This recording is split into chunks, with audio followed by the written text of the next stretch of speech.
கண்ணியமிக்க அல்லாஹ்வின் ஒரு சின்ன செய்தி எல்லாரும் கொஞ்சம் அமைதியா இருக்காங்க.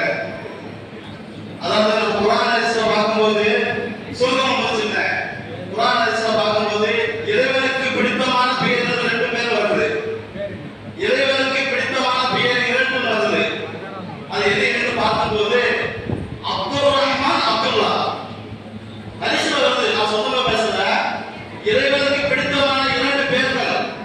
அது எது என்று பார்க்கும்போது அப்துர் ரஹ்மான், அப்துல்லா. அல்லாஹ்வுக்கு பிடிச்சமான பேர். அப்படிப்பட்ட ஒரு சிறந்த பேர் தான் ஆமா வந்திருக்காரு.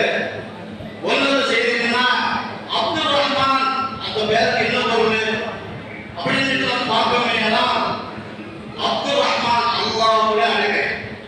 அதான் கவனிச்சுக்கங்க. ரெண்டே வருஷம் பேசுவேன். அப்துர் ரஹ்மான் அல்லாஹ்வுடைய அடிமை. இது நல்லா மனசுல புரிஞ்சுக்கங்க.